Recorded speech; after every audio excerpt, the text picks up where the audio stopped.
My stepfather raised his glass at his retirement dinner, thanking my 3 younger brothers for keeping the family legacy alive through sheer grit.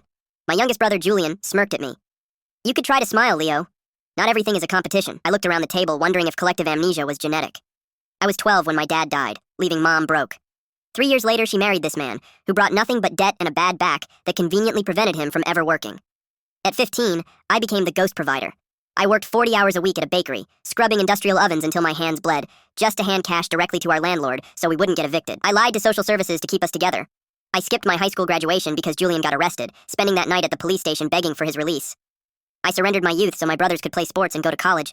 They don't remember who stayed up till dawn rewriting their failed essays. They don't remember who paid for the transmission in Julian's first car, or who spent days in a freezing crawl space replacing burst pipes while our stepfather watched television. They remember a secure childhood and believe he built it.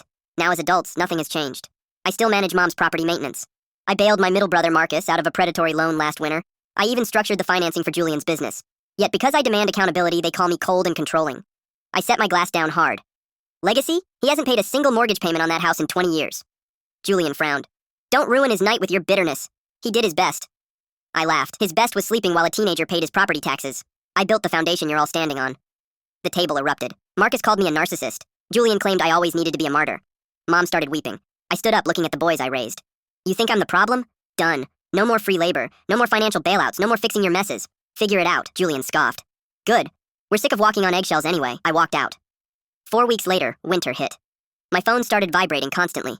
Julian called because his commercial trucks wouldn't start in the freeze, and he didn't know how to bypass the glow plugs, a routine I always handled. I told him to call a mechanic. Mom called sobbing because the main line burst, flooding her basement. She asked when I was coming with my industrial pumps. I told her to hire a plumber. Marcus texted demanding I log into his account to fix a massive tax error before the state penalized him. I blocked his number. Without my scaffolding, their lives collapsed. Julian stripped his truck engine blocks trying to force them, halting his operations. Marcus ignored his taxes until his accounts were frozen, bouncing employee checks. Then my stepfather tried thawing pipes with a blowtorch, setting the utility room on fire. The house sustained massive damage because nobody knew where the main water shutoff valve was. Yesterday, my stepfather called me, his voice entirely broken. Leo, please. I ruined everything. I let them believe I was the man of the house because I couldn't bear the shame of a teenager supporting me. I am so sorry. My brother sent a joint message, admitting they willfully ignored the truth because living a fantasy was easier than facing their debts to me. I haven't answered. I am finally enjoying the quiet.